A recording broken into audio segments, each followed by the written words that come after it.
welcome to Cartoonist by Night. I am Anthony Laatsch. I am joined here with Matt Hansel, D. Gibson, and our very special guest, longtime Cartoonist by Night contributor, Brian Lynch from the Hot Wing of Justice. Welcome back, Brian. Hey guys, how's it going? Really good. Welcome back. Welcome back. Welcome back. Here we are for another Draw Anything, Discuss Anything episode. If this is your first episode of Cartoonist by Night, what we do here on the show is go around with everybody to see what they plan to work on. And because we don't have an interview guest, because we've had Brian Lynch on here many a times, he's been interviewed back with a Muppets episode, so go back in the feed and check that out. Plus his many appearances. I think he's, has over a 5-timers jacket by now, I would assume. Oh, yeah. You have a couple of those, probably. But what we're going to do here is figure out what we plan to work on. And since we can do anything we want, this will be exciting. We see D. Brad, who is doodling away. What is your subject for this evening? Whatever comes to my mind. And this is, I'll start off with this is a lion head. There we go. It's a nice little warm-up line. Mm-hmm. Cool. Jump over to Matt Hansel. What's on deck for you tonight? I am lightboxing a comic book page, Two Hunters versus a Sasquatch. So here's the thumbnails. Oh. And I blew these up to 11 by 17 or 10 by 15, actually. And so I'll be lightboxing those pencils onto the final Bristol board before I start inking. All right. Oh, that's awesome. And quick question, when you blew those up, what type of dynamite? Was that from Acme, or where do you get your dynamite? Acme, a name you can trust, of course. Ooh. That's your coyote. From Walla Walla, Washington. Tonight's episode of Cartoonist by Night is sponsored by Acme. Go to acme.com/cartoonist by night for free shipping on your dynamite. Use the code word Future Anthony. Yes, there we go. Nice. Beautiful. Well done. Let's jump over to Brian Lynch. When you were asked to participate on Cartoonist by Night, did an idea pop in your mind, or is there something you're working on already? What's going on for this evening? Well, I figured I had decided a couple days early for once what my Sunday funny is going to be, which is something that I try to do every Sunday on my Instagram page, Hot Wing of Justice. And so I'm going to draw that out and get that going. So I figured that'll work out great. Draw it here. It'll be posted Sunday. By the time the episode comes out, it'll all mesh very nicely. But first, it's a little moonlight in here. So I want to put my hat on and... what is this? I got to watch the moonlight. That's cool.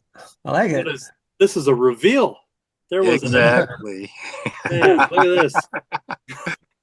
So I found it on Amazon, and I figured this will be great for cons or Cartoonist by Night. Nice. And it's crazy that it already was pre-programmed with Cartoonist by Night.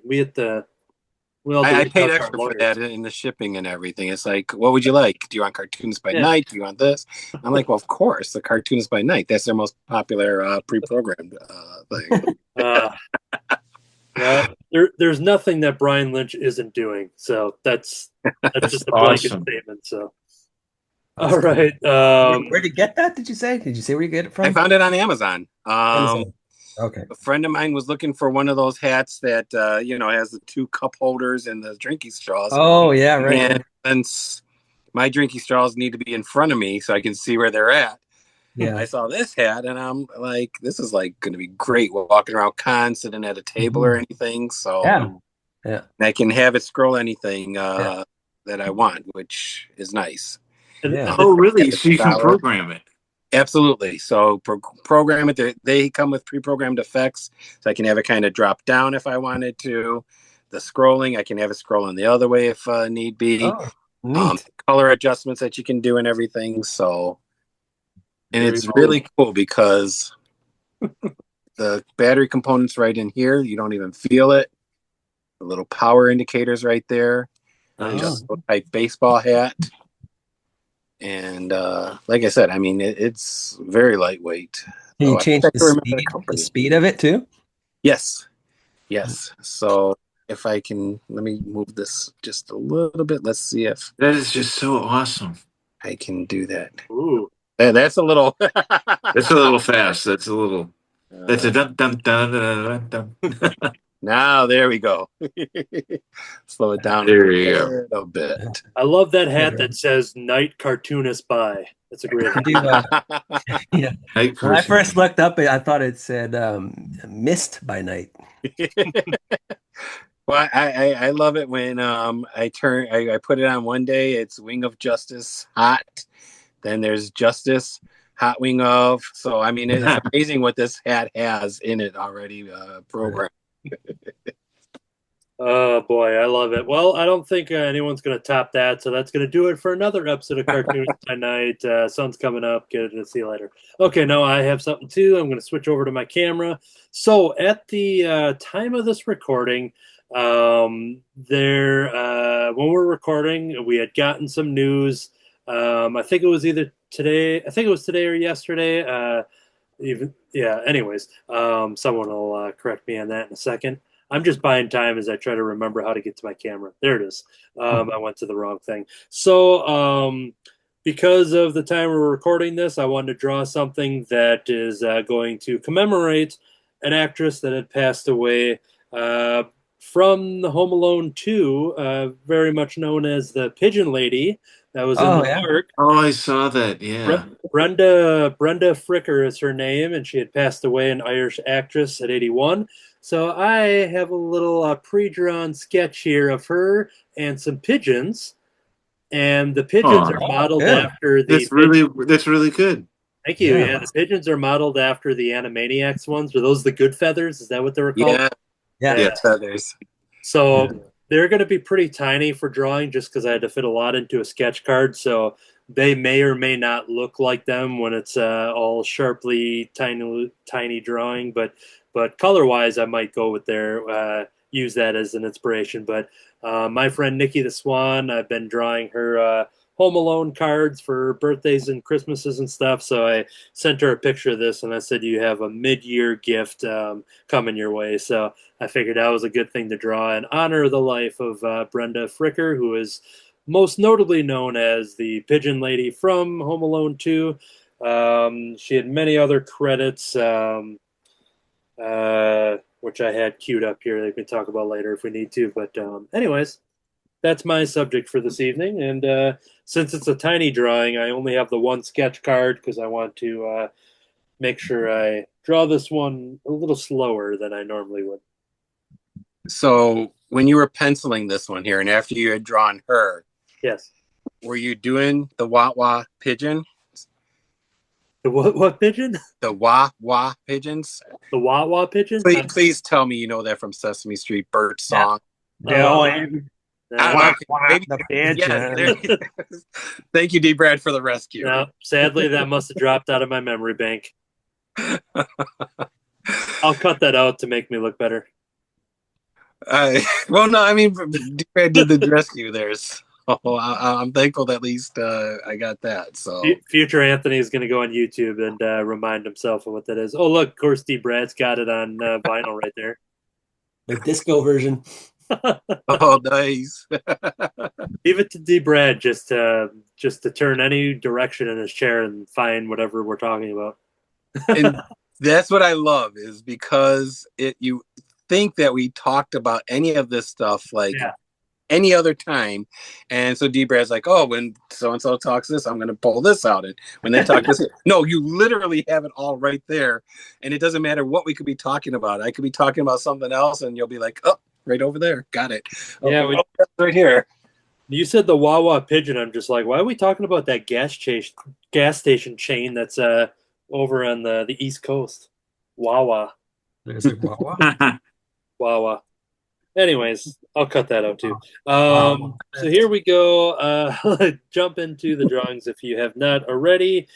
I am pulling out the finest of Sharpie tips here as I very nervously jump into this, but we'll see how I do. All right. So this is the Draw Anything, Discuss Anything episode. We're going to hang out and have fun.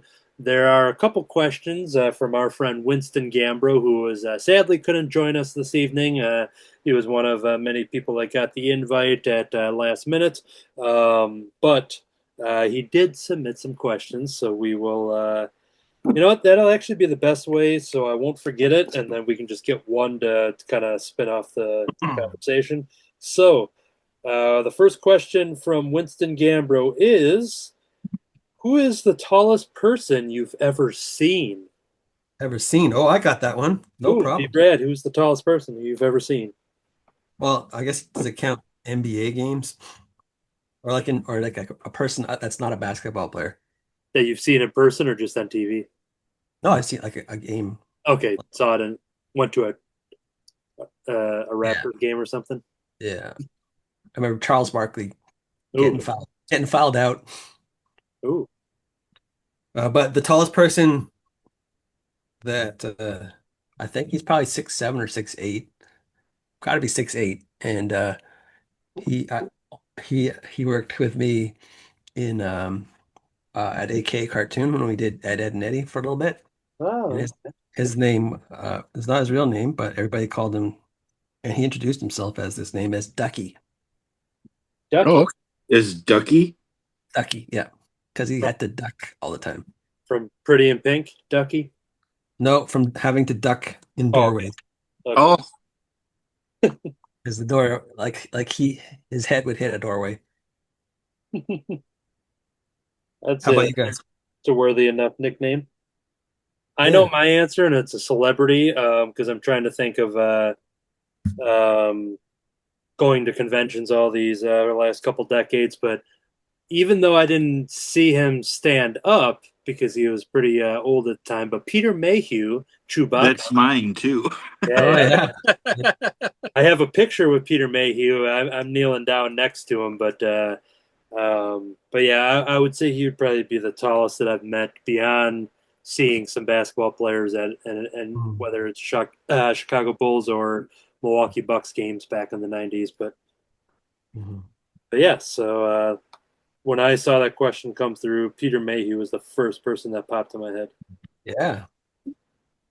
I too have met Peter Mayhew at back when it was Wizard World and everything. Him, Yes, that's when I met him. Bullock. Oh, Yep. so Matt, we're really old friends then at that point because that's Yeah, what late '90s, early 2000s. Yep, yeah. yeah, and you said Jeremy Bullock too, right? Yes. So yeah, I was at that one too that they were both at least. So there's a good chance all of us who weren't aware of each other were also there. So You Wow. walked by each other. yeah, And this whole time I'm like, yeah, there's this guy in front of me. He's got this hat on, and it's got these letters that I keep running past, and it's like he's a walking car wash ad or something. right. It said Star Wars. Don't make the sequels. Even back then. Yeah, he was ahead of the game. Animate the sequels. Yeah. But yeah, if not, so I mean, I've met, and I mean, just various hockey players. There was a Blackhawks player that was, I want to say, 6'5" ish or so. Eric Daze, Bill Wennington from the Bulls. I saw him at my work one time, shopping around and everything. And so, I mean, it's just Art Baltazar. Can we include him in there too? I would say He's taller than me. he's a tall drink of water. I didn't realize how tall he was until probably just even recently. It was a matter of I saw him at Comic-Con, and I don't normally like to bother him for pictures or anything, but I'm like, you know what, man, we haven't had a picture in a while. Why don't we take a picture? I Yeah. take the picture, and I'm like, oh wait, got to go up here because you're taller than I am. Stand on a chair. Is that So, because when you see him, he's sitting down?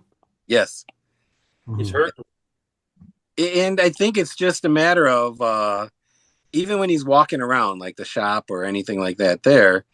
He's just walking around and I'm not really paying attention. I guess it's not like a still moment. Everything's in motion. Everyone's in motion. The future is always in motion. Yeah. There we go. Who's the smallest person you've ever seen? Kenny Baker from You Star seen Kenny Wars Baker? Oh yeah. at a convention, I'm pretty sure. Yeah. Back in the 90s. There's definitely been some people that have been like Jawas and stuff that have been at some conventions. And um, uh, is Warwick Davis? no, not him, but I don't know. I can't remember if it's his first or the last name, but maybe someone will help. But Felix, who was like maybe Oh, one of the last. yeah, Silva. Yeah, he Oh, was maybe the last living Wizard of oh Oz no. Munchkin. Oh yes, he was at a Wizard World show too. He played Um, um one of the Munchkins. but he Tweaky though, also wasn't he he was from Buck Tweaky. Yeah. Rogers? Yeah, Okay. yeah. He was the body and Mel Blanc did the voice. And Yeah. then uh he was also cousin It on the Oh yes, Addams Oh Family. really? The original cousin It. that's right. Yeah. I didn't know that. Um, my, I can't think of his name, but I saw the one elf from Bad Santa. Oh yeah. Yeah. He was at a mini Comic Con and everything, and where there's like a Power Ranger at every one of them. Yeah, right, exactly. And they had him. They had why am I blanking on names? The guy who played BJ from BJ and the Bear and My Two Dads. Oh, Greg. Evigan. Yes, Evigan. thank you. And they had. I'm just gonna stop there. Let's just say that's who they had, and we're good. But yeah, so he was there and everything, which was cool. There you go. Now, who is the most medium height person you've ever met? Who's the person that's your height that you've met? I think everybody I met at a convention was sitting down, so I have no idea how tall everybody is. Now, this is related. This will be related to like heights and everything. James Marsters, who is Spike from Buffy the Vampire Slayer and Angel, and he is on Smallville and the Runaways Marvel Yeah. show, and Dragon Ball Z and Torchwood. I don't need to give his IMDb, but anyways, he. I was at one of his VIP like private birthday parties at a steakhouse after a convention weekend or something. So it was like an extra off-site event ticket thing, and um, so we're all lined for a photo op, and there was a young woman in front of me. They were talking, and James turned around and like his way to relate to her was just saying he compared her height, just being like, "You're exactly the same height as Sarah Michelle Gellar."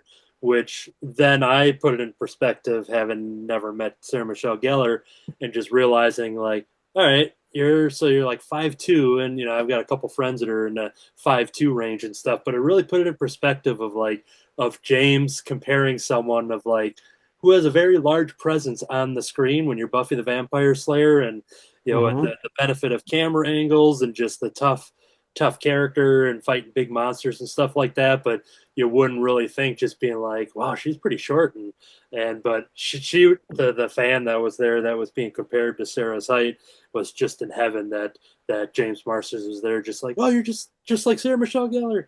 She's like, oh my god. Uh, But that was a weird thing of just kind of thinking that like I know like her and like Britney Spears are like in that like 5'2", like almost 5'3" on a good day type of thing, where it's just like they're such big personalities that you wouldn't think that they would be. You'd think they'd be taller. Well, something that you started here is joking for scale. Oh So yeah. always, with his size and everything. Hey, okay, but joking for scale with the hat. have you ever bought anything thinking it was going to be bigger than it was, or like it looked Yes. in the picture, it looked bigger, and then you got it and it was tiny or small, or the other way around? I've got an answer if other Yeah. people are thinking.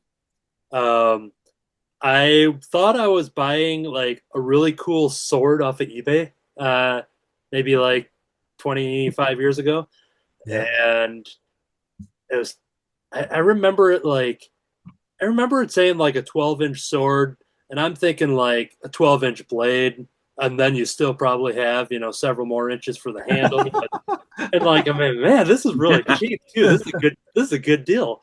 And I got it, and it was one of those that it was completely underwhelming. I know I still have it laying around somewhere, but very underwhelming.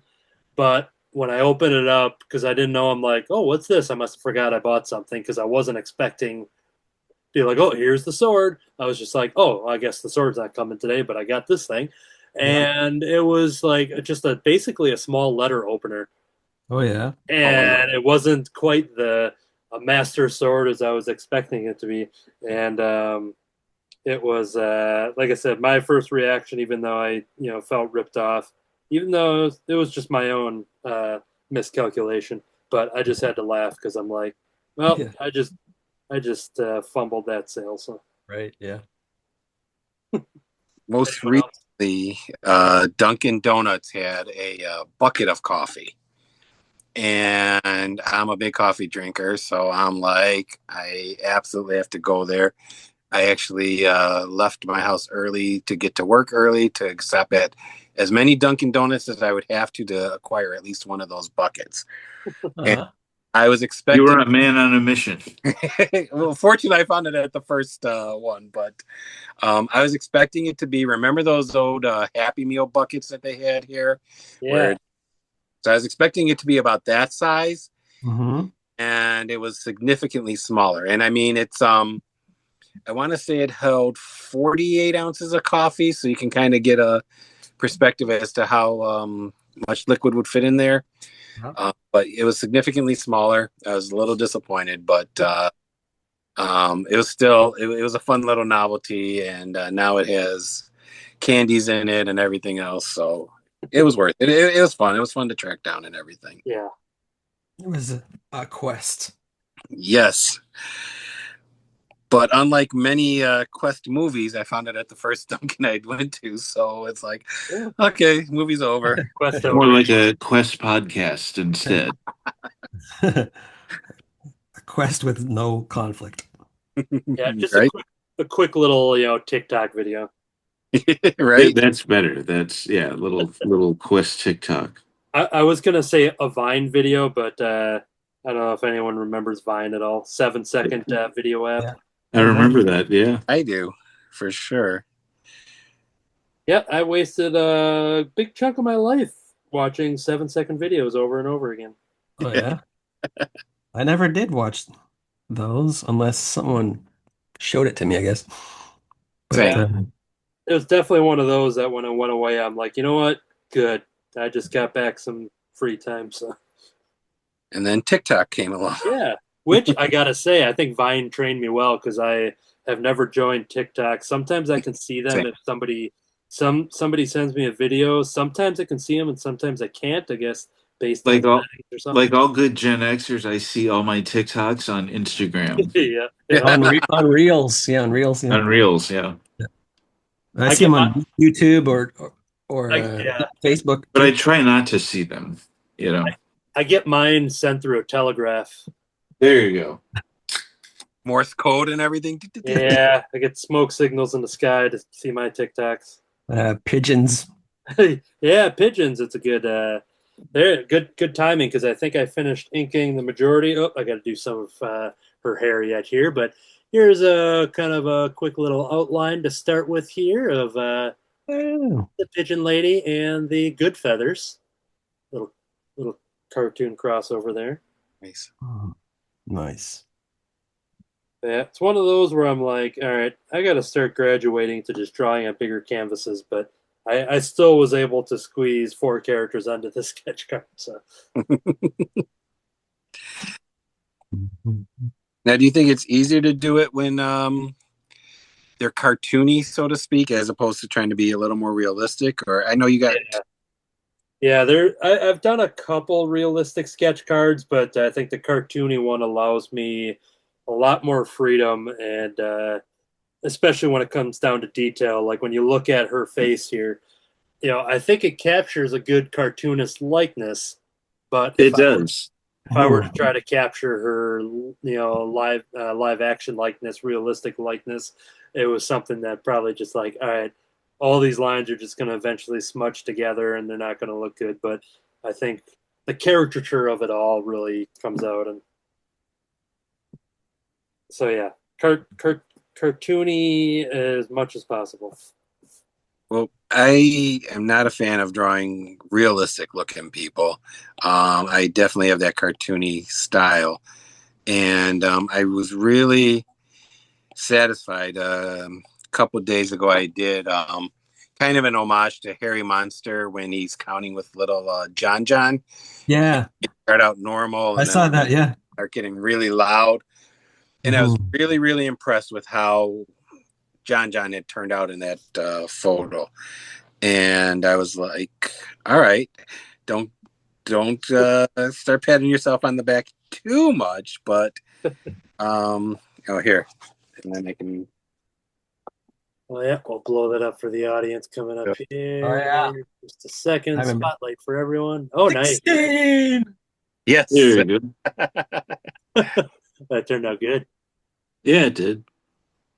I was happy with it. So I found more and more, and I think anyone who draws, you're not necessarily you're your own worst critic, but I've learned to like really be like, wow, I'm really happy with that piece too. Yeah, it's nice when you're happy with what you've drawn, when it goes the way you wanted it to, or better than expected. Yes, absolutely. So I was waiting for him to give me a cease and desist order or something like, hey, I don't look anything like that. Yeah. He's a military man now. Yeah, yeah. So, I saw. Yeah, I think it was like even like a 25th anniversary special. He was on it, and okay.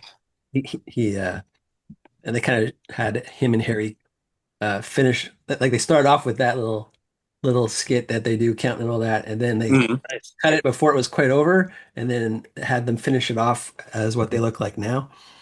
Oh, wow. That's Although, awesome. well, that was like 25 years ago or more when that happened. So he's got to be, I'm sure he's like close to 60 now.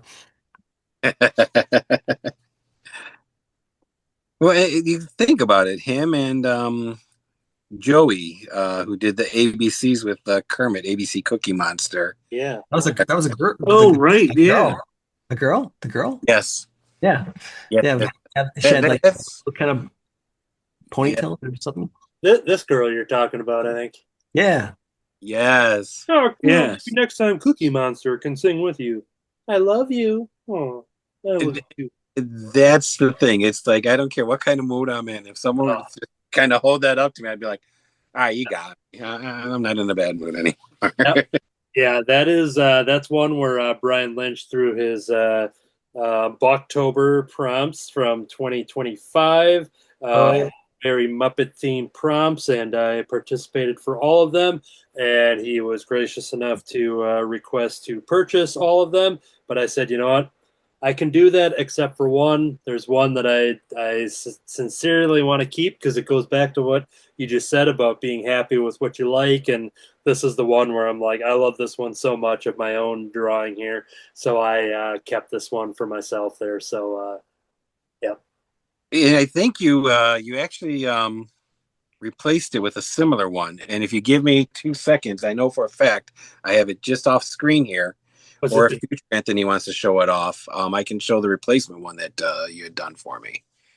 yeah, I'm trying to think. Was it the Jim and Kermit one? Or I something else? That think was also so. one out of that batch, that Jim and Kermit one, based off of that very famous photo of them kind of looking at each other. But Brian Lynch stepped off camera to refresh my memory. While we do that, we are going to check in on some drawings. We're going to take a look. We'll be right back with you, Brian Lynch. We're taking a little commercial break here as we check in with some drawings before future Anthony has to zoom in on them himself.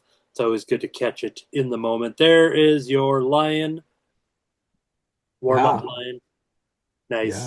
cute, adorable. I gotta get Awesome. the right color now. Yeah. There we go. And we're going to check in with Matt Hansel, and see how the light boarding is coming along there. Yeah, here we've got the top panel with the Sasquatch, and now he's going after the second hunter. Oh, Ah. no. And then what do you do when you ink it too? When I ink it, I'll use a Crowquill Hunt 102 and a sable brush and go to town. Like on the same piece of paper, or do you go a light box again? No, I'll go over the pencils. I'll go over on this piece of board. Oh, okay, good. Good.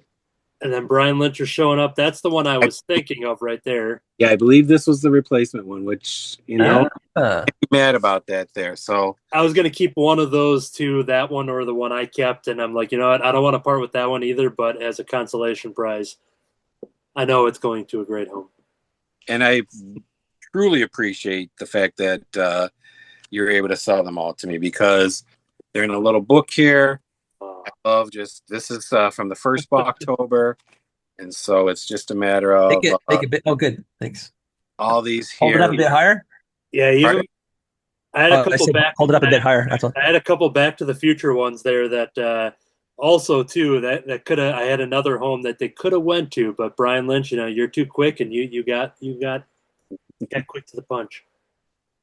Oh no, man, just first off, the whole October thing is that was suggested by Matt Rogers, and the participation is just absolutely amazing, because friend Kirby, who sadly has passed, was every day he said that it challenged him, and I love the fact that just something fun that we were doing kind of brought us all together. Then you jumped in with this year with the Muppets one. Looking forward to year 3. So keep growing the whole October here. So Yes. Is it always new subjects every year? yes. So sneak peek. I am trying to give kind of an homage to some of the works that Kirby did for the October over the last few years. I found some things that he's been a fan of, and because October is basically Inktober, but just chickened. Yeah, and it's a matter of I'm trying to throw in some pieces that would homage some of Kirby's interests and everything. So I'm looking forward to putting the list together, and it's crazy how the first year was really hard to kind of get the list together, because I don't know what I don't want to copy Inktober, but there's so much stuff out there that you can draw, that you can interpret, and everything else.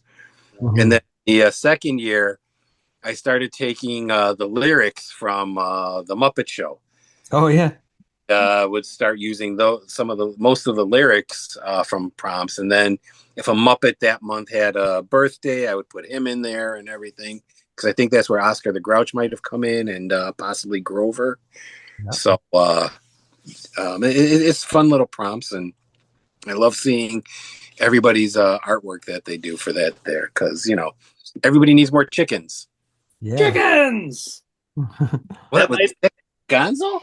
Yep, that might be a good segue to one of the stories I was going to bring to us this evening. At the week of this recording, we just celebrated the 80th birthday of Dave Goelz, who has been Gonzo and since the day one of the Muppets, and the current living actor portraying his character out of that original group.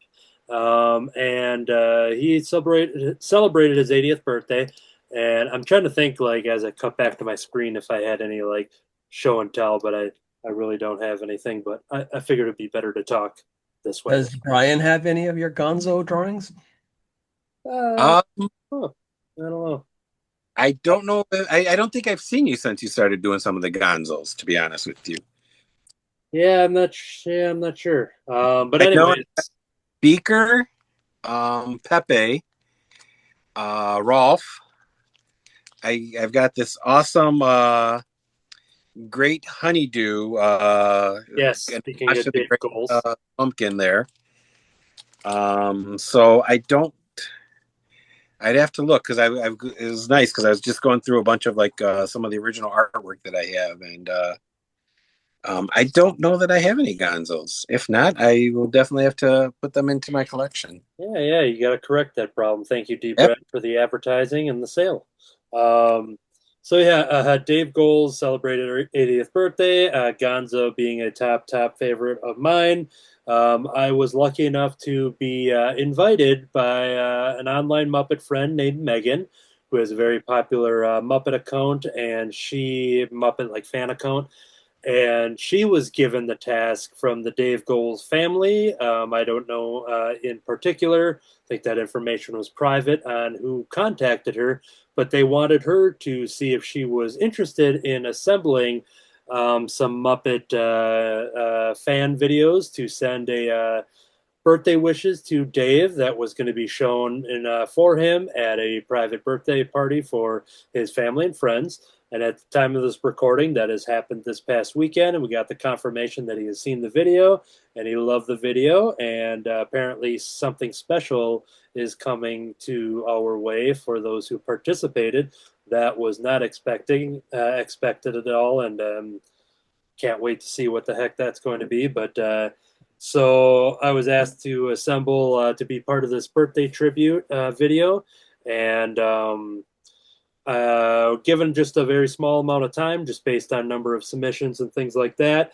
And once I confirmed to do around 10 seconds or so, and I'm like, all right, I can do that. And I kind of wrote myself like a mini script and practiced a couple out. And first couple bits were like 15 seconds. I'm like, all right, I got to trim this and speed it up and think about what to say and just kind of get right to it. And it was me simply introducing myself and wishing Dave a happy birthday and thanking him for the decades of entertainment. And then I brought Gonzo Puppet that I had purchased from a very talented Muppet maker in another country, and brought that up there and had him part of the video as well. And future Anthony will put that video in right here. Happy birthday, Dave. My name is Anthony, and I wanted to thank you for the decades of entertainment, and I wish you many more chickens! And, Oh, wow. And we're back. There we go. So cool. There's about Awesome. 9 or 10 seconds or so. But yeah, so it was a quick little video, but it was very magical to be part of that celebration to, because I know it went out to a specific group of friends, and it was I was just delighted when I saw the message come through, and I'm like, what's this now? And so yeah, Megan, who has been a more recent friend through the Muppet community, and to kind of quote Gonzo from one of his songs is that there's not a word yet for old friends who've just met. Oh. That's the official line. So I figured that applied well for Megan for including me in that video, and very excited to see what is going to show up in the mail.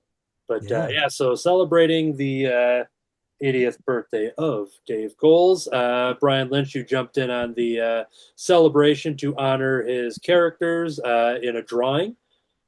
I don't know if you have that on board, or future Anthony could put that up. You? Brian Lynch, I'm going to adjust this over on Sure. Instagram. I'm going to spotlight that here in a second as your video catches up. Tiny bit of lag, but we'll see. We're catching up to speed. Yeah, we see Zoot and Honeydew and Gonzo there. Three of his Muppet specific characters. There was some on Fraggle Rock too, wasn't he? Yes, Wembley, right? Oh no, Wembley was Steve Whitmire. Yeah, the guy who you can't see his eyes. Yeah, Boober, yeah. Boober. Why?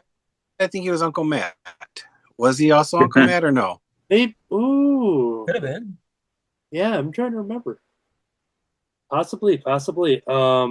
Somebody, just when you kind of brought that up, saying showing off Muppet specific characters, there was somebody that commented in the celebrations, and it was such a beautiful comment to somebody else's tribute or something, of saying, I always imagine what what Sesame Street would have looked like if Dave Goelz was in that cast, because he wasn't a cast member, and I don't know if he maybe was in one episode of something, or if he was just guest visiting, but that's something that I don't think Dave was a part of in general. Whereas some of the Muppet players would dip Yeah, both he hands. was Uncle Traveling Matt.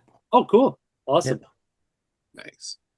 But yeah, that comment of just being like, as great as Sesame Street is and was, that is such a great perspective of like, imagine what it also could have been if Dave Goelz brought his magic to Sesame Street. Like, Yeah, I wonder why And he that's didn't do really, I'm sorry, you really look at the whole chemistry that between him and Oz and Henson and all of them had on the Muppet Show, and even with the Sesame Street, I can't even imagine how, if he was part of that, how much more fun it would be. So that's an interesting quote, and I love it. and because we're But still on, your lagging is a little bit on video, Brian, but just okay. I think you're slowly catching up to speed. Just so you know. I'm trying. Because we're on the topic of Muppets, I don't know how we got there, but something we don't normally talk about on this show. Anyways, it hit me as I'm kind of resparking. I'm having another video game renaissance. I've always loved video games and stuff, but there's been periods of putting it down, and I just been on another high kick recently, and because of Muppets, I realized I'm like, I don't have any Muppet video games, and I don't know if that's just something that just bypassed me or just at the wrong time in the wrong place and blah blah blah. So I've been making up for it, and I've been trying to get one of my original Nintendos working, but I did purchase a Muppet Adventure Chaos at the Carnival. So the original NES game. So I scooped that up on eBay there. So there is a Muppets Nintendo game that I haven't seen too many screenshots of it, so I have yet to see if it sparks any memory. But one game that I am playing through one of my DSs, but it came out originally for Game Boy Advance, and we're talking about Muppets, Spy Muppets, License to Croak. So here is the pamphlet for here. I scooped this off of eBay as well, and this game's been pretty entertaining. This one I'm playing once again, a Game Boy Advance game playing through my DS. But essentially, it's a puzzle game. But there are some fun little missions. So basically, Kermit is like a James Bond type, and there is Pepe, Miss Piggy, and one other character I can't think of at the moment that are all basically like villains in the story that are playing. They're all kind of parodies of James Bond villains and stuff. And there's fun little puzzles to kind of like match this icon with that icon, unlock this. There's a cool little maze puzzle game in between missions, which you are Rizzo the Rat and you're biting wires, the electrical wires, but you have to wait for you have to wait for the electricity stop, and then you can gnaw on the wire and break free, and it's all like timed and everything. And I think it's better than what it has any right to be in a way. I was very surprised by it. I was very much just going in being like, all right, this will ultimately be for the collection. Who knows how much of enjoyment I'm going to get out of this, but for a Game Boy Advance level type of game, definitely has some good sound bites and stuff like that. So we have a good Piggy hi-ya in there, and we're getting you can hear Pepe's laugh a little bit, and Kermit's got a couple good noises and stuff. You're not getting full lines of dialogue or anything like that, but I think it's also pretty good for what it is. And Are there any new characters introduced just for the games? so far, I haven't seen it. Yeah, it's all been established characters, and one to bring it back to Dave Goelz and Bunsen Honeydew.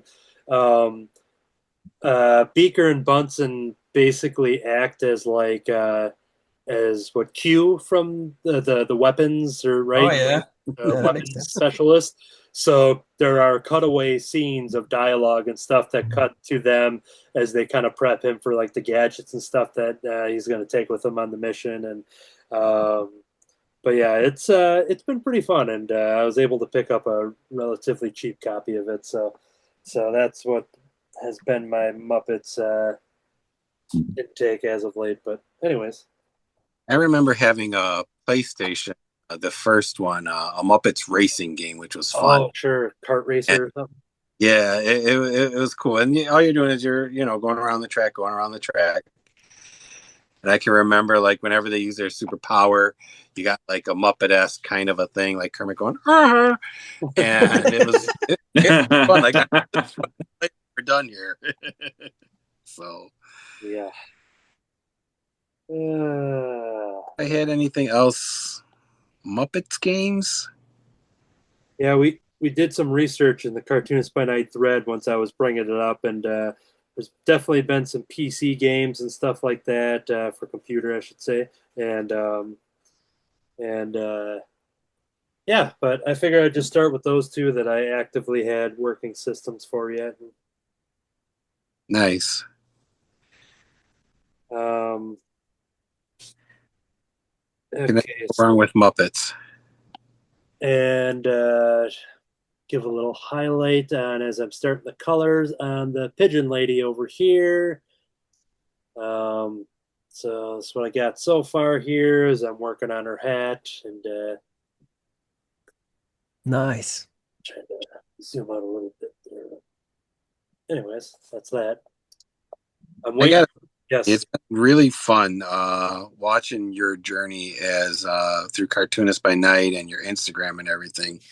Just the growth of what you've done with your characters, your designs, your art. So it's amazing, and I love all of it. I really do. Well, thank you very much, sir. The support means a lot, the excitement, and those words as well. Money means more, but the words are good too. Right? Put your money where your words are, Brian. Oh, okay. I think he just proved in that slideshow up there in his binder and stuff that Yeah. yeah, I think maybe him and Kirby probably had a rivaling collection. You know, Kirby and Shelley had a big collection of my artwork and stuff. So What did they want to collect of yours? Did it matter? what stuff did they get? You're saying? Yeah, because Brian's into the Muppet ones that you did. So Yeah. Let's see here. Well, Shelley, I know.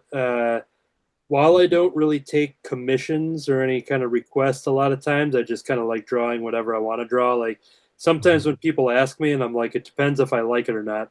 So I use this as my example where I'm like, if someone were to say, "Hey, can you draw a Green Lantern for me?" Before Yeah. the 2025 Superman movie, I would have said, "Nope, no interest. Tell me something else." But now Mhm. I'd be like, "Oh, I'll do a Nathan Fillion cartoon version of Green Lantern." Right. That would be something that's up my alley. But she suggested, she's like, "Oh, you should draw the Addams Family." I'm like, "Yes, I should."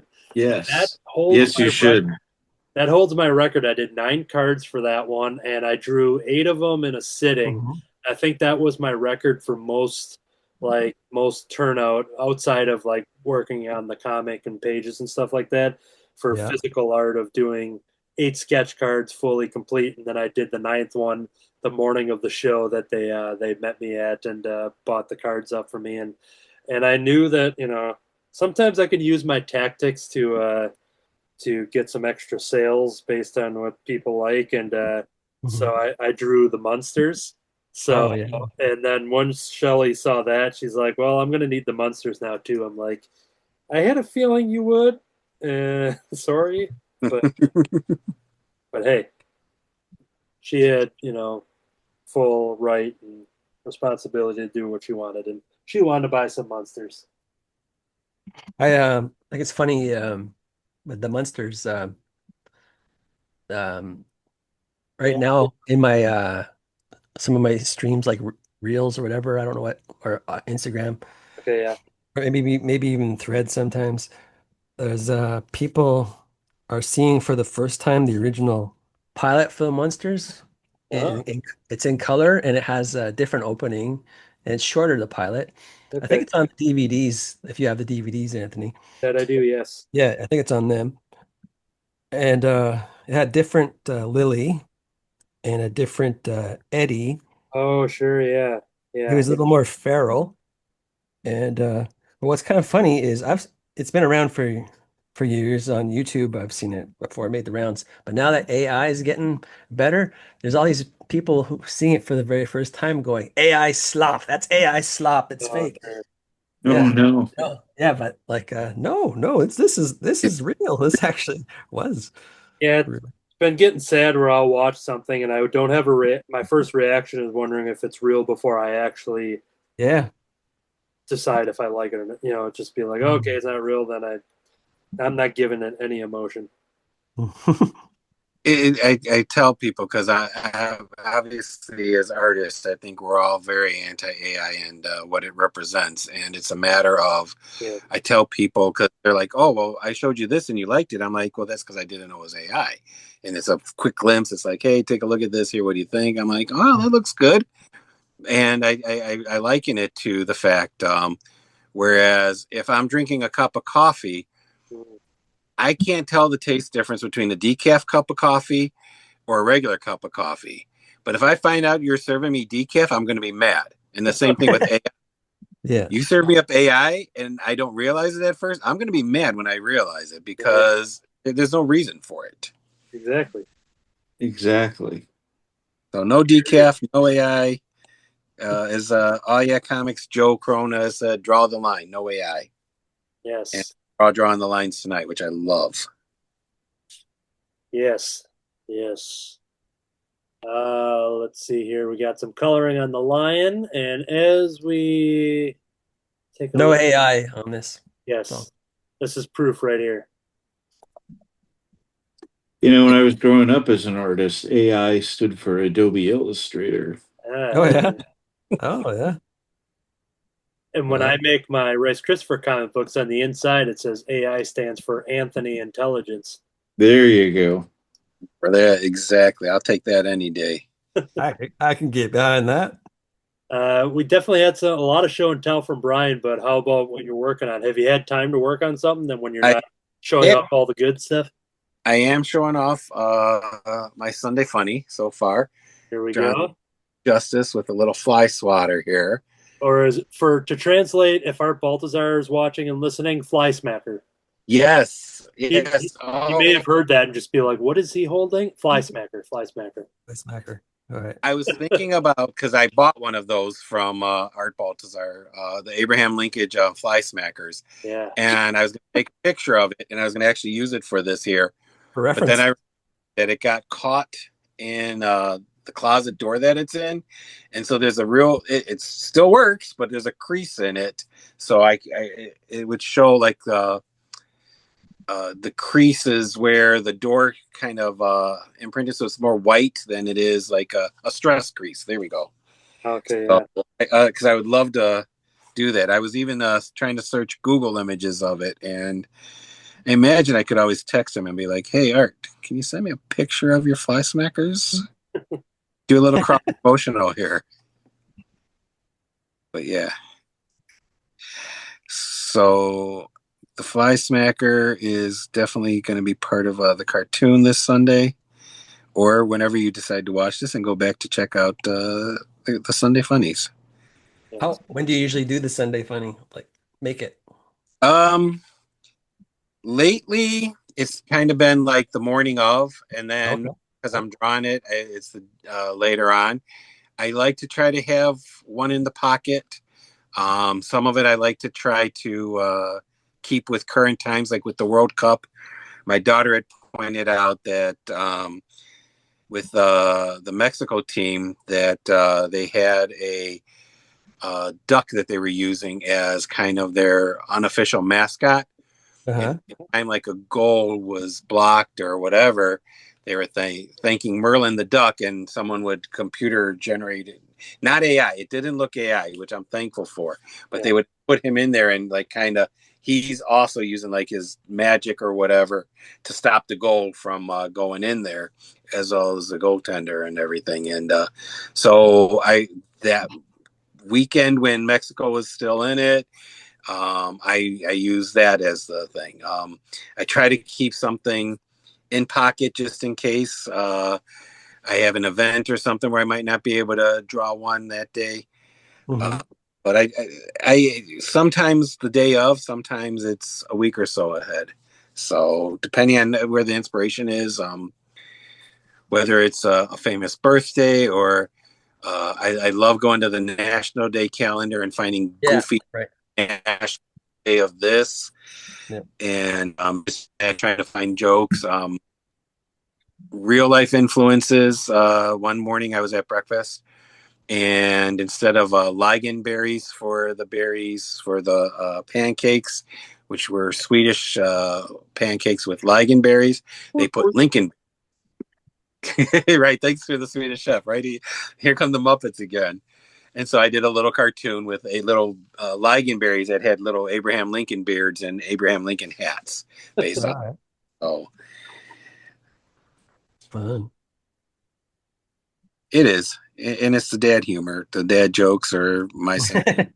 Sometimes I entertain myself, which Hey, I'm okay with that's all that. part of it. Matt Hansel, has there been anything exciting going on your side of the world? Anything to report in on?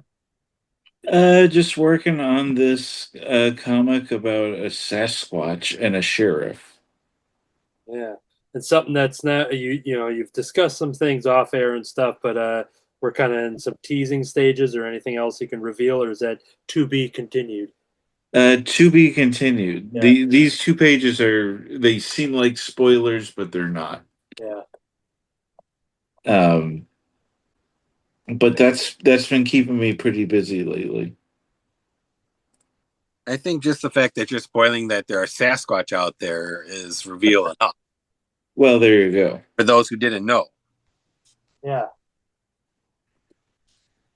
They'll be surprised. You heard it here, folks. Sasquatch on the loose. And this takes place up near Brad in Washington State. Oh yeah. Yeah. Where I go camping Oh yeah. on Quadra Island, um, actually in my city, Campbell River, there's an artist who does he collects driftwood from the beaches, and he makes these amazing sculptures. There's Oh, this really? Yeah, he's done like big whales. He's done there's a pretty cool one of a raccoon posing, standing up, and but on the Quadra Island is the island that we went to. It's just take a little ferry, 9 minute ferry ride across to it, Hmm. and there's one of his sculptures of the Sasquatch. Oh, wow. Yeah, and so you can see it's made of driftwood during the day, but at night when the sun's going down, you just see the silhouette of it. It looks like a Bigfoot walking. It's huge. It's like over 7 feet tall, I'm sure. Yeah, this Sasquatch in this story is over 7 feet tall. Yeah. So is that the tallest person you've ever seen? Is the character you're drawing? Peter Mayhew is the Okay. tallest person. Still tall. Okay. Now, D. Brad, you mentioned two key words there: camping and raccoons. Now, this is a completely random question. It's Yeah. not predicated on anything at all, but I don't know. Do you have a story about camping and raccoons at all? Anything? Yeah. Oh, you do? Yep. I do. Wow. You Well, mind sharing it with us? I told myself that it was a raccoon because Okay, yeah. I was my wife and I were like in a dead sleep and wake up to the sound of the snarling and hissing and running around in the bush behind us. And first thing that pops in my head is velociraptors. And and I'm just like, oh, like I think I pop up, like, what was that? And then I go, I'm trying to think in my head. It's because to me it sounded like something was killing something and snarling and fighting happening. And then and then I kind of like put two and two together. Okay, it didn't sound like anything big. It sounded like smaller things. So it's either feral cats or raccoons. And so it took a little while to get back to sleep but then we're kind of near a creek behind our tent. And then in the morning we saw raccoon just coming and drinking out of that creek and walking away. And So pretty sure it was a raccoon fight. And Sounds but like also it. while I was camping, I there was in the little town there, there's Saturday market where you can get like produce or crafts and or like woodworking Archie, Archie artists. comics. Yeah, yeah, there's a guy that was selling Archie comics, and so I found this one was a good find here. Man, It's another great segue. I don't know yeah, how I guessed it. Tiny Titans Little Archie. It's the three issues that Oh, cool. Art and Franco did, and it's in this digest, like and all three issues. So like half of that digest is this, and it's got his sketchbook stuff in here. That's fun, Oh, nice. right there in the digest, Oh, that's neat. and how he It's did the cover, awesome. and then he's got the character designs, and I think there's even ad ads for Young Justice. This must have been a crossover with DC Comics and Archie. Yeah, I've got that as well, but it's been a Yeah, while since I've looked at it. yeah, that was a fun find. Whenever I go there, I look for Archie digests from the 70s and maybe in the 80s. And Yeah, so I think I got all of his 70s ones last year. And so I got a bunch of stuff from the 80s, some from the little from the early 90s, but so cool. like Little Archie, I like finding Little Archies. I like Dexter Taylor and Bob Bowling. Bowling, yeah. Yeah. As much as I loved the Archie comics, it was always cool because growing up, I would buy like the superhero comics, Yeah. and my younger brother would buy comics, and we'd always swap out, let each other read and everything. I Yeah. always loved Little as far as the best. There was just something about that art style, and everything else, the Mhm. storytelling, and whether it was Big Archie or Little Archie. Little Archie was always one of my favorites. But Yeah. Yeah. It's quite adventurous, wasn't it? Like, Yeah, yeah, yeah, it is. there's like tension in them even. Sometimes you have to run away from kidnappers or a mad scientist and then aliens even. Yeah, because isn't there a Doctor Doom in those stories? Yeah. With their Yeah. own Doctor Doom? Yeah, he's green. Yeah. I think Dr. Doom's in this issue. There's a pretty sure. Oh, I did see it. so, I had a picture here. who would you say is your favorite Archie character? While you're, oh wow, he One looks more second. goblinish to me. Yeah, but his name is Dr. Doom. That's awesome. I don't remember him. Yeah.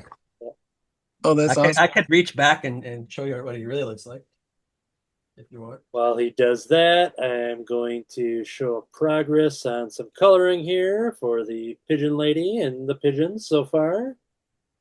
Got some base colors down, and I got to decide her undercoat colors yet. Very, very cool. All right. So, favorite Archie characters since while Brad's looking for that, mine has always been Jughead. I don't know why, if it was eating, if it's the crown, if it was anything more than just he wasn't he was the loyal friend, and I always like characters that are like the loyal friends in stories. So, how about you guys?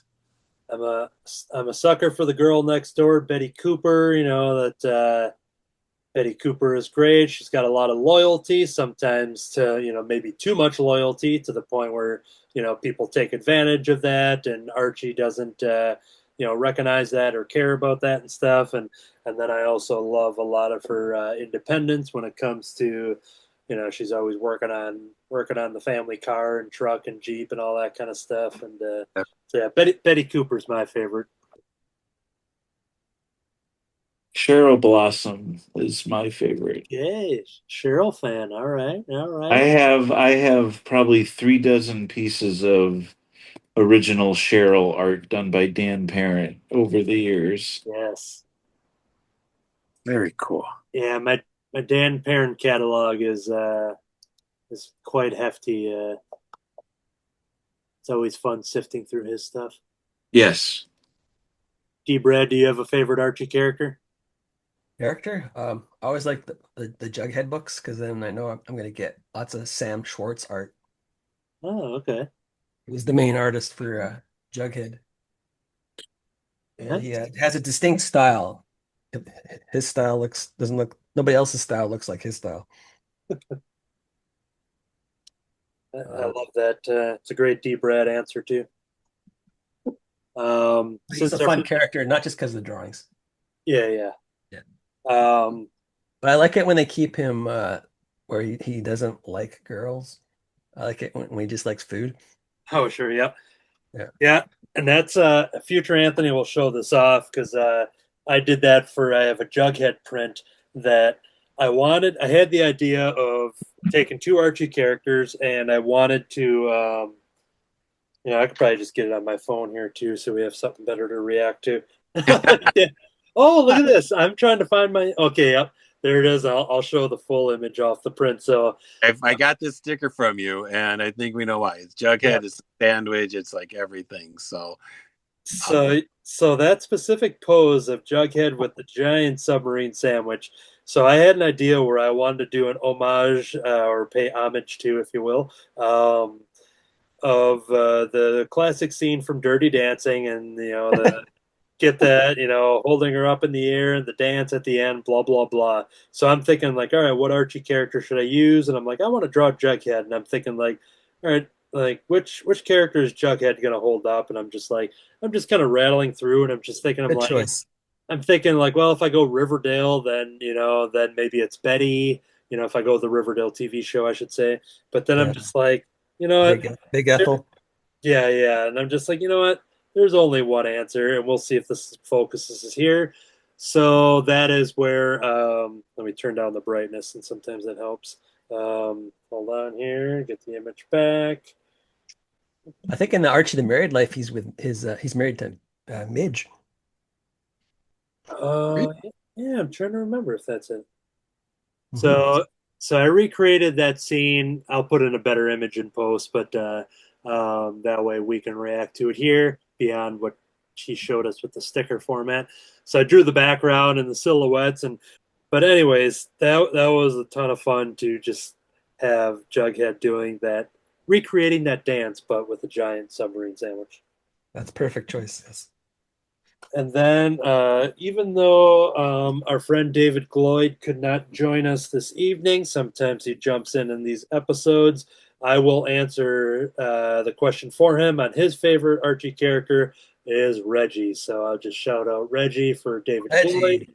And if Not a David fan. Gloyd ever sees this, he is probably going to sue me for all of these lies. Oh, it's not true. Not true. Well, it's a good joke. I could have used that joke for Troy as well, but Go ahead. what's great is that when Rogers and Troy did a store exclusive cover for Archie for the Halloween Oh, movie, right. Yeah. people Yeah. could see the ad for it at the end of our episodes. Yeah. Matt Rogers may have some copies still left that are signed by both Troy and Rogers. Mhm. They did some sketch cards that they included with the orders and everything, and David got ordered a batch of that, and I got to figure out what I just dropped on something dropped on the floor. I can't. I'm hoping it's like crayons or something rather than crumbs. I don't know if it's crumbs. Check if your ear's missing. Oh, I know what's. Oh yeah, I know what it is. Pigeon lady. Yeah, yeah. It's pigeon droppings. Well, it's part of my show and tell later, so I at least know what it is. I'm glad because it wasn't there earlier, so I'm glad I now know. But anyways, I was distracted there because if I like dropped a cookie like a month ago on Cartoonist by Night, there might be some ants down there too. So, Yeah. but anyway, Uncles. yes, I am just these kind of episodes. My brain's all over the place. I'm trying to remember what. Oh yeah, so we all got like a mystery sketch card or something like that. And Troy threw in a Reggie sketch card for David. And me and David kind of laughed at it. And then when Troy kind of remembered that and he felt real bad, it's like, I shouldn't have given him Reggie. Like, nobody deserves Reggie. Like, that's such a bummer of a card to get. He legit just felt bad for him, and David was fine with it. We just had a laugh that he got Reggie. So, Oh yeah. but hey, I got a Reggie action figure here because he may be a jerk, but they made a toy of him, so I guess I better buy that too. So Yeah. Reggie's here. I mean, His obviously, voice it is. on that show. All those Everybody's voices. voice on that show is kind of Yeah. weird. Yeah, they all sound like they're kind of like talking into paper towel rolls or something. Like they just have that sort of like echo to it in a way. Yeah, it's like I'm just gonna do like a weird voice. It Yeah. doesn't matter if it fits the character or not. I wish I could do it. Like I'd have to like do a couple just to try to remember. But like, hey, wait no, hey Archie, yeah, you're like, Yeah. yeah, Hey guys. yeah, Archie, hi Betty, Yeah. Jughead. When I first saw those cartoons, the Filmation ones, they were on the French channel in Canada, so they're all in French. So I didn't quite get their voices till later. Talking about these guys here. Yeah, I got that too. Yeah, that one. Or no, mine's green. Different one. Must have been a different Archie show. Yeah. Archie's Joke Book. Archie's Joke Book. That one I have. Now, do you guys remember they did the Archie Weird Mysteries? I want to say maybe in the 90s. Yeah. Yeah, yeah. In the That was 80s, fun. they did the new Archies when they're junior high, middle school kids. Here's some right here. If you're talking about the show, I know they did comics too, right? Yeah, yeah. This is actually Crimson. Speaking of David, both David and Kurt from Crimson Cowl Media gifted this to me during the Crimson Cowl days. Where that was a Christmas present one time. So I keep stepping on the thing that I dumped here earlier. And now it's just kind of bugging me. So I gotta pick up some stuff. Brian Lynch, you have a story that you were gonna prep, right, with some show and tell or something that you went to. Yeah, you went to some things. I'm here. So, but take the wheel. So I appreciate it. Hero Initiative is a great charity that is run by. It's a charity that really helps out artists who have fallen on.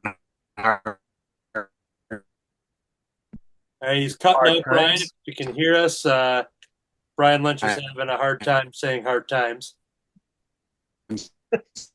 Glad. Creator, everything else, and every year they come out with a. How about now? Because everything's looking good on my end. Now you're Go ahead. back. Now you're back. Yeah. All it's right, looking good on our perfect. end. So, all right. So every year, Hero Initiative, a charity that goes ahead and helps creators who've fallen on hard times, comes out and sends out roughly 100 covers. So the 100 Project is what they call it, of various things. They've had Time, Batman, Teenage Mutant Ninja Turtles, Wonder Woman, Spider-Man, Bloodshot, and this year's was Giant Size X-Men. So they sent out 100 covers. They put them on eBay. It's ridiculous how much some of these original art covers are going for, but the artwork is just amazing. Here's Gene Ha. Awesome. And what's neat is at a signing recently where Gene Ha, Very cool. Jeffrey Brown, and Tim Seeley were all there and signing the book, talking, meeting, greeting friends. What was really neat is each guy did a remark. You just saw Gene's, Jeffrey Brown. I love his little his cartoony style. He did an X-Men book too. He did X-Men. I think he did a Thor and Loki in the style of his Star Wars books. And so this one here, I'm going to hold it two different ways. First off, that's the cover that he did for them. Mm-hmm. And then he did a Wolverine art piece as a little remark in there. And then Tim Seeley, I'm not gonna try to find his, but he was also very generous in making a remark. He drew his at the back of the book. Got a little Wolverine back there. Nice. And it's really kind of neat. I love that Gene Ha did Storm because of that's the piece that he did. But show the back of the book because it shows some of the highlights for some of the art. The book should be available at local comic shops. And it's really a great collection of artwork. And I love supporting this charity. I was first introduced to it from Gene Ha a few years ago. And I mean, it's just really, really cool what they do for their fellow creators and everything. Here's one I like, Agnes Garbowska, sorry. Yes, Agnes rules. Yes, she does. Gotta get her. There was one in here that was like, oh, perfect. I absolutely fell in love with this piece, and it's by here when a joke comes full circle. Jay Gonzo did this one, so kind of like an Aztecian. Whoopee! Cool. So got the book signed, supported a great charity. My daughter came with me, and Gene is great for drawing pictures for the younger fans especially. And so it was really neat that while we were talking and just having a good time, Gene was kind enough to do this Psylocke for my daughter. Wow. Very cool. Nice. Tim Seeley said, I'll draw you a Psylocke too. I just don't have any papers. And so we found a comic book board. Old school.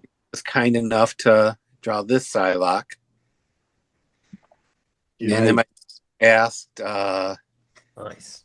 if Jeffrey Brown would also do one for her. And Jeffrey remarked that he didn't think he ever drew Psylocke before. And Tim said, hey, you should do the one with the butterfly effect over it. And Jeffrey did this for her, which was really neat.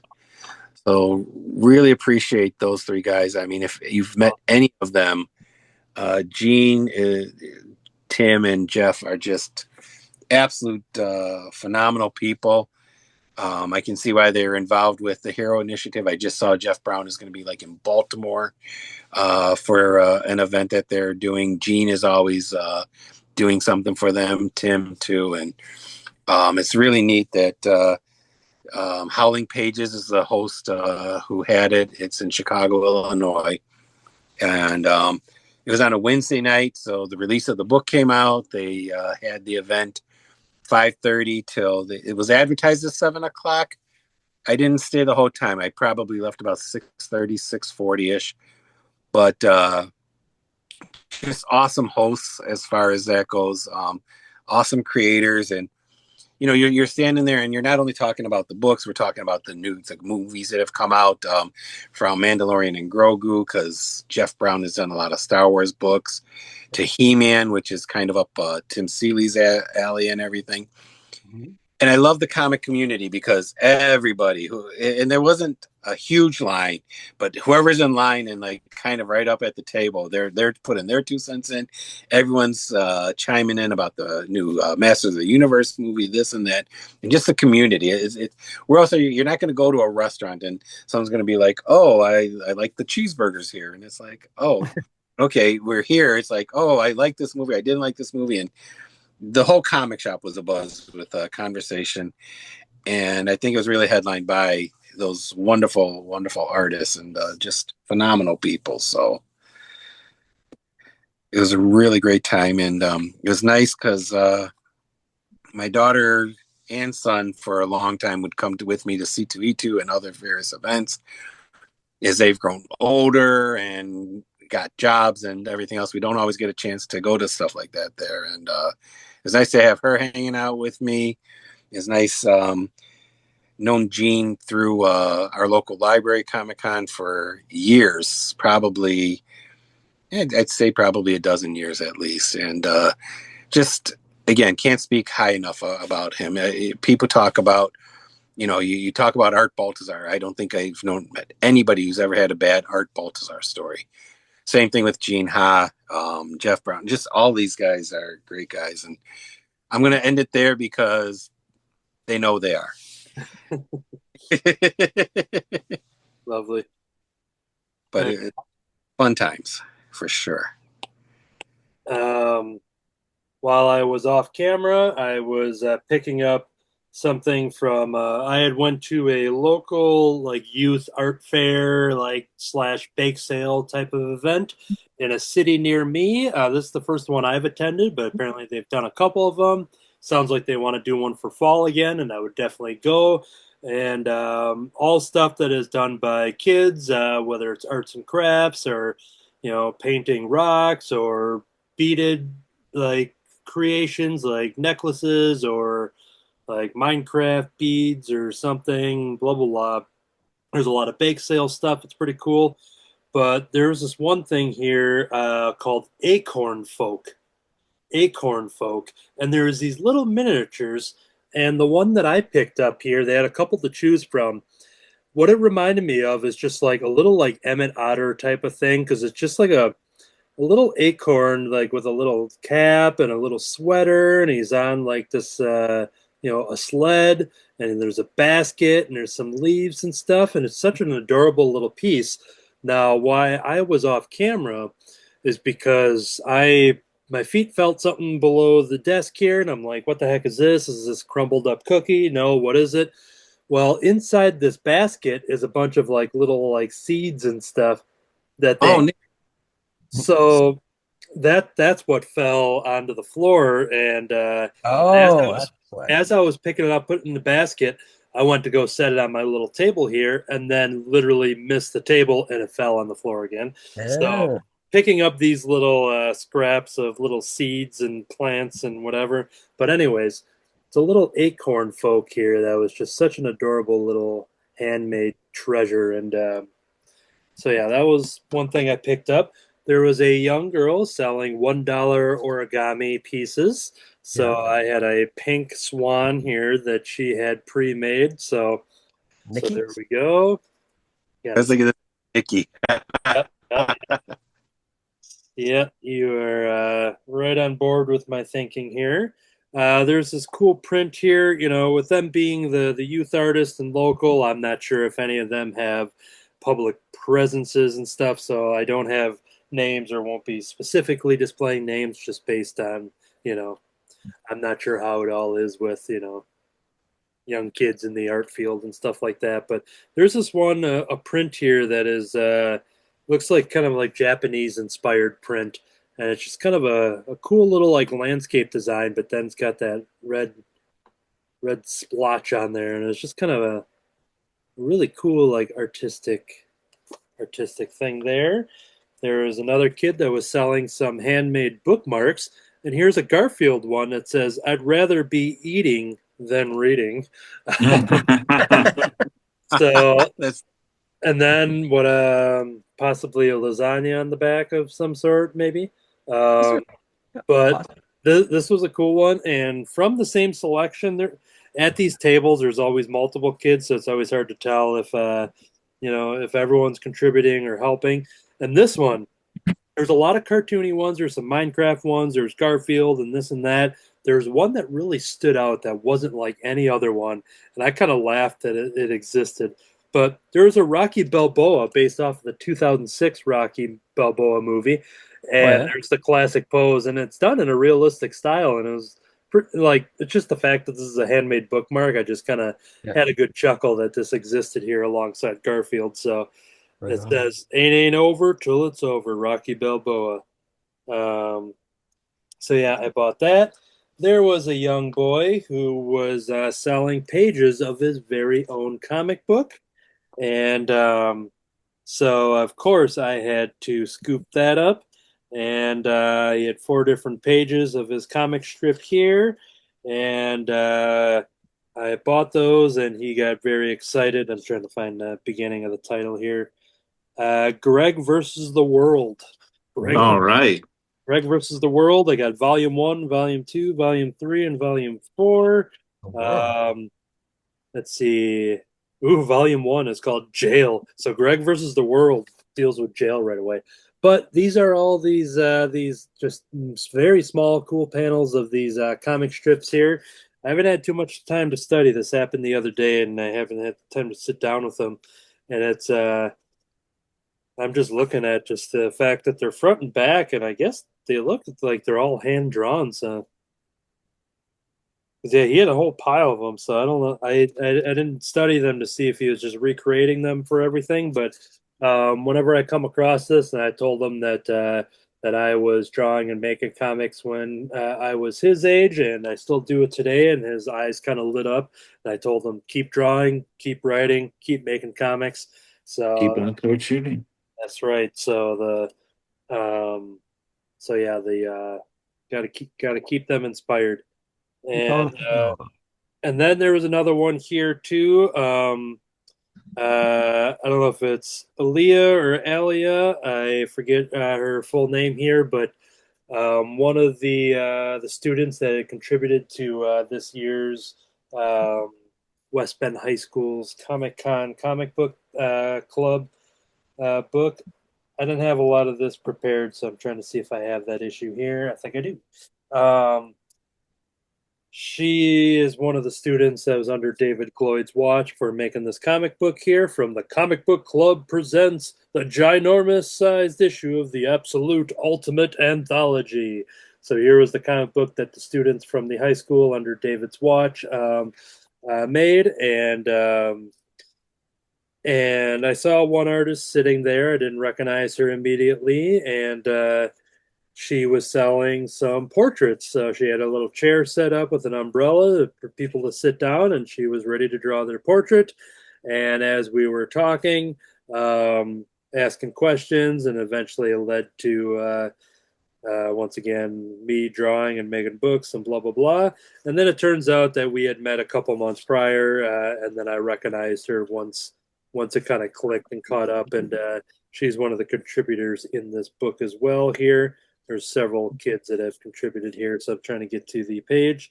So yeah, Aaliyah Fisher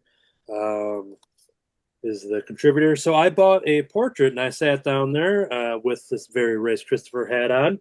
And here was the quick portrait of myself here that she whipped up that turned out really cool. All And right. That's Yeah. awesome. yeah, Nice. that was a lot of fun. And she asked me if I wanted my sunglasses on or not, and I'm like, yeah, I'll keep them on. And then she was kind of relieved. She's like, okay, good, that makes it easier. That's right.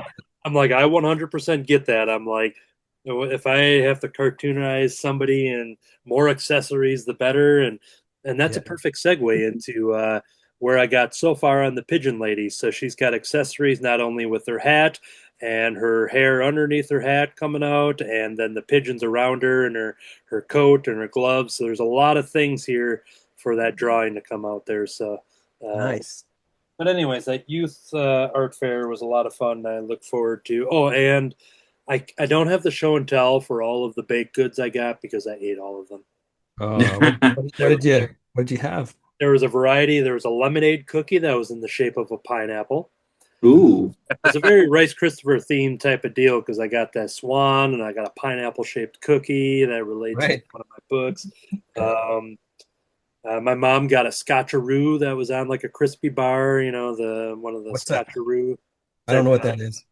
Like a butterscotch chocolate combo.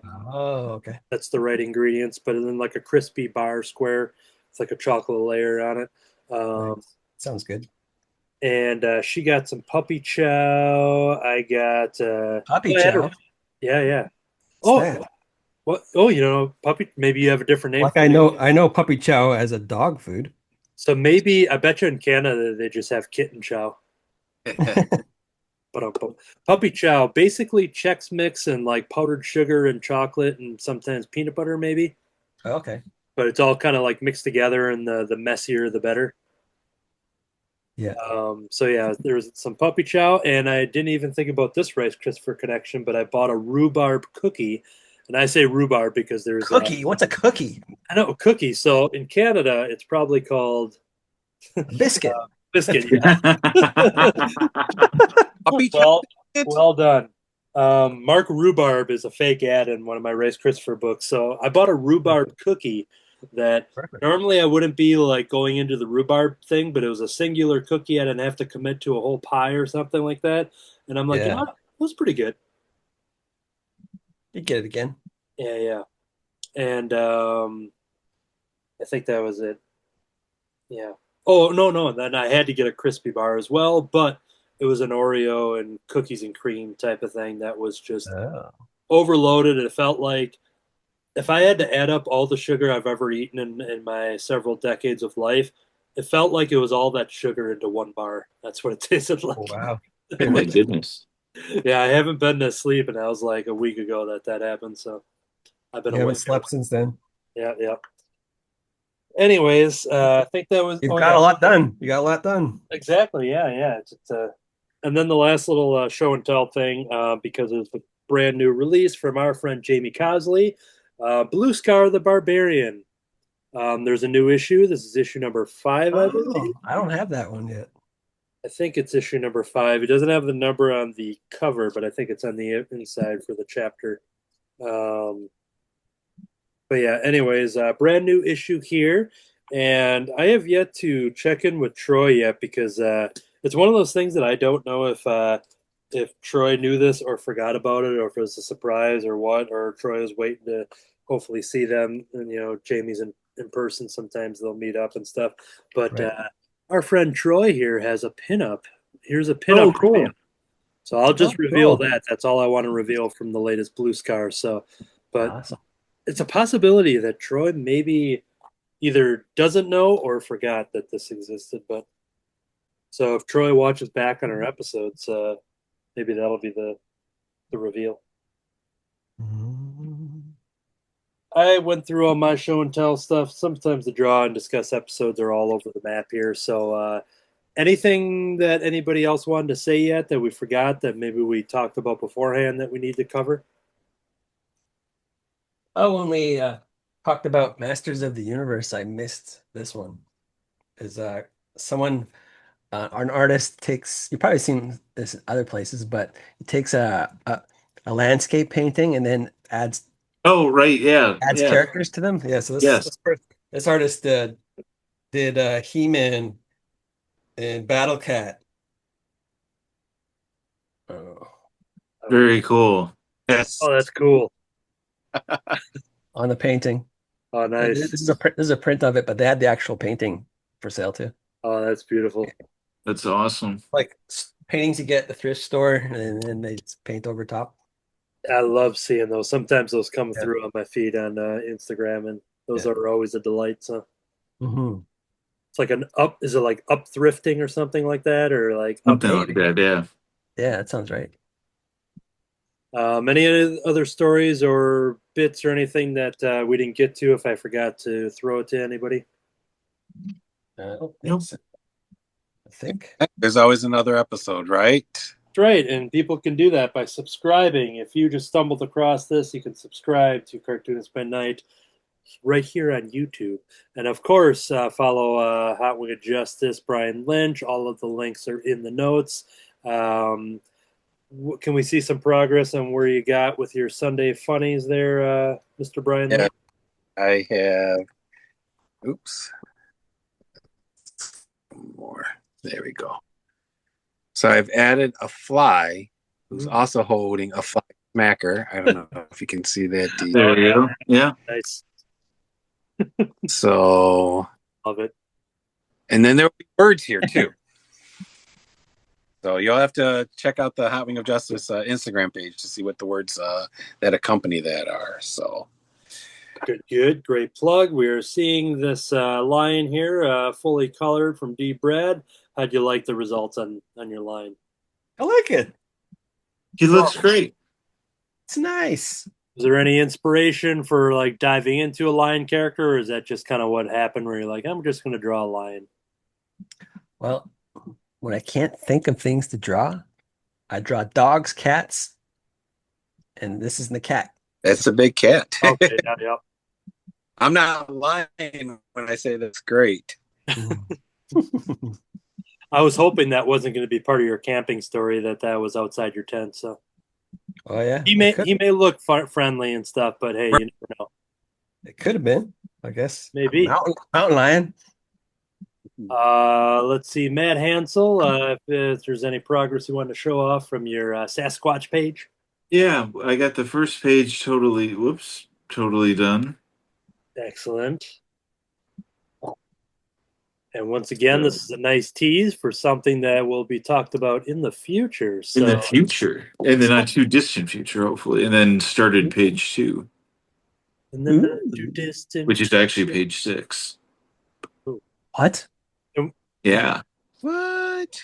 Are you doing like a Star Wars thing where you're going to release page 2, then Yes, page exactly. It's a trilogy of pages. I was starting on page 6. I like that.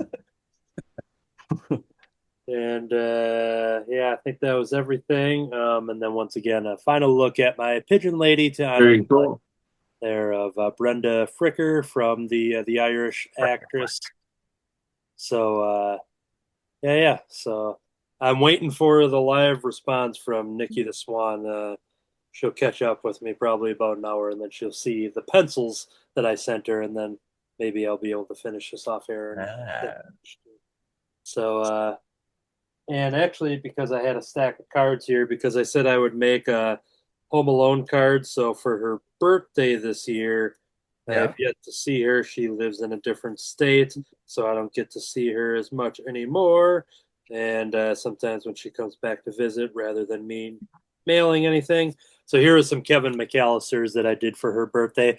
Did a real mean, Oh yeah. Oh, cool. I can see him in there. real rascally one. He's got his BB gun there, and then there's Nice. well, so Ah. there's one of those that was meant to be like hands on the cheek, and then Oh yeah. and I'm trying to remember if I just like couldn't get the fingers right, and I'm like, I'll just give him mittens, and that's a lot easier. And then it almost looks like he's shouting rather than screaming. But hey, he's doing whatever. It's whatever. It's whatever. Yeah, but I've done several others for her in the past as well. So I guess I'll just have to keep watching those movies and keep drawing characters, and I'll always have a gift ready. All right, I think that is going to do it. Thanks again to Brian Lynch for answering the Cartoonist by Night signal out there to join us here for another episode. Thank you, Brian. No, I love hanging out with you guys. It's I find myself watching previous episodes and everything like, oh, I would have, and I could have, and then, and it's just great. So I appreciate you guys having me, and a great hangout for that. And can't wait to see that hat again, especially in person. Yes. That was a cue for him to reach over because I think that'll be a good right. Put on the hat, Brian. Put on the hat. It's got a power. Uh-oh. It's going back to the original hot wing of Justice. Of hot wing of, and I think we lost Brian. That is going to do it for another episode of Cartoonist by Night because I think the batteries are running out in Brian's computer. So good night, everybody. Yeah. All right, breaking news, everybody. We ended the show, but as we're sitting here in the kind of the talk show after the recorded part, I had an alert that Art Baltazar himself had commented to ask us a question. So I am jumping to it. I didn't see it yet. I only saw the alert. So let me jump to. Here we go. Art Baltazar, the famous cartoonist himself, he asks us, when will there be a Cartoonist by Night crossover comic? Ooh. What a question. So I think what we should reveal is that it's always been a topic of discussion. Even prior to D. Brad and Matt Hansel joining the crew, that there's been some ideas of like what it would be, what it would contain, what kind of genre, what kind of age group, what kind of this and that. Ultimately, something where all of the Cartoonist by Night members would be accountable for X amount of pages based on what we were going to budget for. and that basically we had the freedom to do what we want. With somebody like Matt Fife, who would definitely be open to, if he wanted to write out a short story in some of his pages, or if people wanted to reach out and maybe collaborate with maybe one of our past guests. Like basically, people would have like a X amount of pages that you'd be responsible for. So I think that would be the best way to kind of slowly talk about that. That has been discussed in the past. And Yeah, that'd be fun to do. yeah, I think so. I'm in. it's just a matter of everyone's busy doing this and whether it be deadline things, and it's just a matter of getting it started. And it could also include, for instance, I could use one of my pages for a one-page Rice Christopher short story, whether it be repeating one that I've done in the past or assembling some as a preview, or a brand new one that's exclusive to the Cartoonist by Night quote unquote magazine, which was tossed around as a possible, the fact that it would be a magazine. But Brian, were you going to say something? Yeah, I was just going to say, I mean, I think that's an excellent idea. And immediately what came to my head was like, if you were to kind of like fashion it almost like the Saturday morning cartoons, Hanna-Barbera stuff we grew up watching, but like the comic book could be like someone going through their streaming service and clicking on Matt Hansel's story, and then Matt Hansel's story, your Rice Christopher story, and then D-Brad's or Do that Troy's, as and a framing sequence kind of a thing. exactly. They're clicking, collecting it, so they're streaming in their comic book and everything. And I think that would be, I like that. Yeah, that's a good idea. And that reminded me of that. It was suggested maybe by Troy once upon a time that much like a Tales from the Crypt anthology type of thing, to have like a sort of a narrator for the book. And then I think it was Troy who mentioned that future Anthony could be a character that would be the narrator of like There you go. the one pulling it all together too. Yeah. There I you like go. that. That's another great idea. Future be the streamer in the thing. He could be the narrator. So as far as what we would want to put out there publicly beyond other things that we discussed, I think that would be enough of a blanket statement on the fact that it has been discussed, and maybe this could light the fire again, especially when I bring that up to the rest of the members saying, hey, Art Baltazar is asking for it now. So yeah. So, now we have to do it. I know, right? So the masses demand. I will throw my head in there saying I would also love to see you guys do something like that there, And even if it was something too, like it took a couple pages to like for our draw from memory to do like just a collage of like some of the results, of like just to see, like just to kind of say, hey, we're also this YouTube show, rather than someone picking it up and just only knowing it as a comic, to kind of give a reason of like give some material to kind of cross promote and actually say, well, rather than just seeing an ad for us on YouTube, you actually get to see some of what happens from YouTube. So, but yeah, that'd be real good. I think that'll be enough. A little bit of a tease and a sprinkling in there, and perhaps Art Baltazar, famous cartoonist himself, just kind of, maybe relit that fire that's been kind of lit and kind of went out, and then lit again, and then kind of went out. So here we go. Glad we're still recording, at least to jump back in, that we're still here to answer that question. So thank you both to Winston Gambro and Art Baltazar for submitting questions. Now let's go back to Anthony and the rest of the show, unless he already ended this, and then this is, who knows what's going to happen.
We are the crystal gems.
Okay. I was crossing my eyes.